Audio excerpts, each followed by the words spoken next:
It don't matter if you Diddy or whoever you is. All lies will be exposed. That's all. Now, I've had to turn down $50 million 4 times just to protect my integrity and that virgin hole I was telling you about. Because P. Diddy be wanting to party. And you gotta tell him no. More than 3,285 individuals contact us. People claiming to have been victimized by Sean Combs. Many dirty secrets will be revealed. Diddy, also known as Sean Combs, is being accused of raping several people in new lawsuits. 3 men and 2 women, all staying anonymous, have come forward claiming Diddy sexually assaulted them. You get a night out with Diddy Saturday night in New York, and I promise you, your ass will wake up Wednesday laying beside me. One of the men says Diddy raped him in 2022 after he went to an after-party at Diddy's mansion in Miami. The lawsuit says Diddy gave him a drink and showed him around the house, ending up in a bedroom. There, Diddy demanded that 2 women perform sexual dances for a group of 3 men. The man says he started feeling weak and disoriented after the drink and later lost consciousness entirely.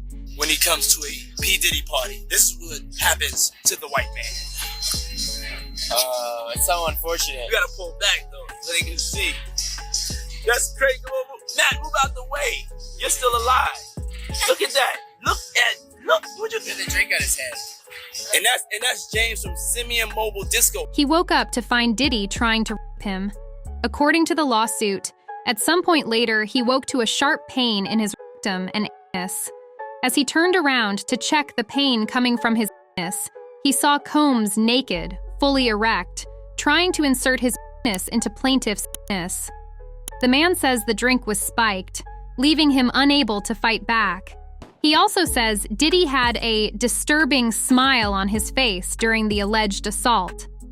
In another lawsuit, a man says he met Puffy, Diddy, in 2001 to talk about a possible acting role in a music video. He claims Diddy showed up at the casting, told him to take off his shirt, and gave him a drink. The man says he drank a Diet Coke that tasted strange. The lawsuit says he started feeling disoriented and realized he was laying face down across a large ottoman with his head and arms hanging off of one side and the lower half of his body hanging off of the other. It goes on to say, his pants were pulled down to his ankles and his shirt was pulled over his head. He felt a great deal of pain and realized as he looked back that he was being sodomized by Combs. His vision was blurry, but he recognized Combs' chest tattoo and the large gold chain with a jeweled cross on it that Combs wore during the interview. The man also claims Diddy's bodyguard and another person from the audition took part in the assault, with the second man sodomizing him. A third lawsuit comes from a man who says Diddy raped him at a party in New York City. He claims he passed out after drinking alcohol and woke up in a dark bedroom to find Combs on top of him, sodomizing him.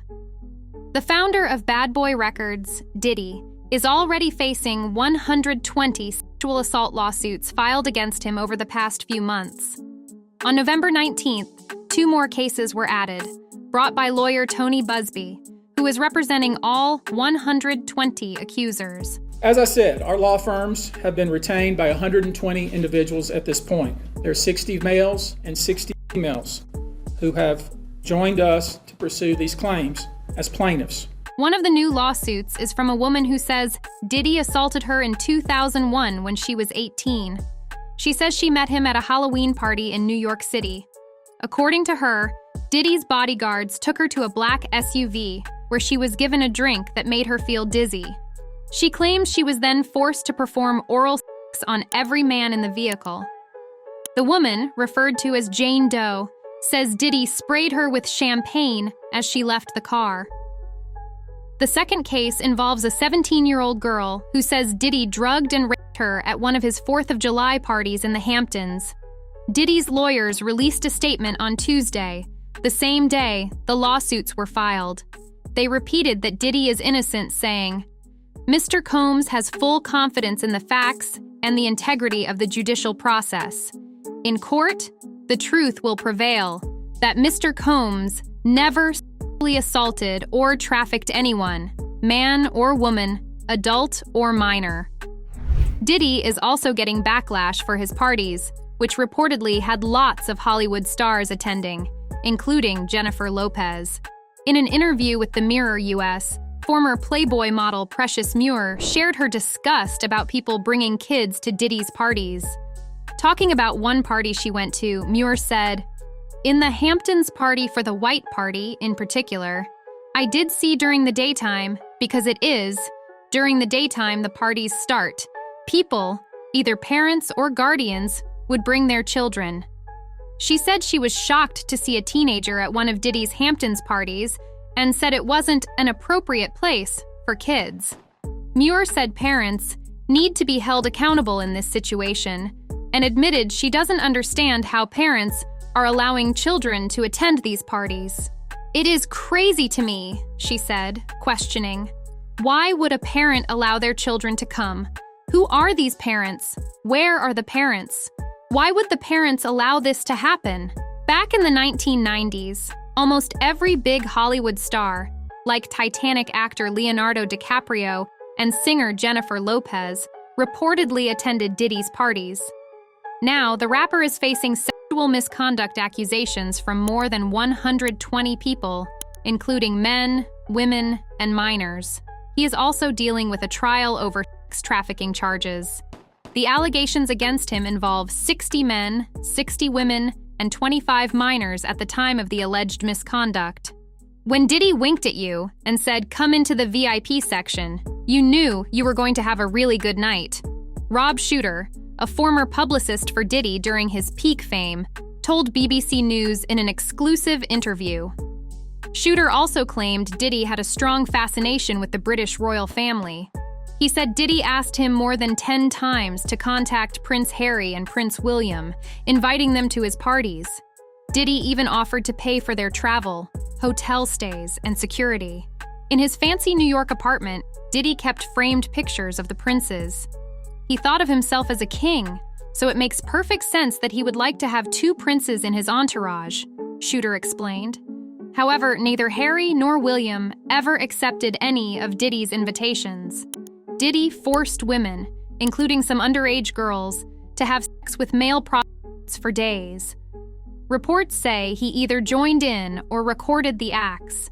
Items like baby oil and IV fluids were allegedly kept in stock to keep these events going. One of the rooms in his parties, called the Freak-Off Room, was reportedly decorated with hundreds of mirrors. A planner told the New York Post, "Everywhere you looked, you'd see yourself reflected again and again. You can imagine what it would look like when people are naked and having sex on the floor, on the couches, wherever." Money wasn't an issue for these parties. The planner said each party cost about $500,000, covering both the main party and the sex party that followed. The mirrors, the planner explained, were only for the event and were removed afterward. It was definitely a vibe he wanted to put out there, that everywhere you looked, there would be sex happening. It was wall-to-wall debauchery, the planner added. As the legal battles unfold and more voices come forward, one thing remains clear. The era of untouchable moguls is being challenged, and accountability is finally being demanded. Thank you for watching, and stay tuned as we continue to follow this developing story.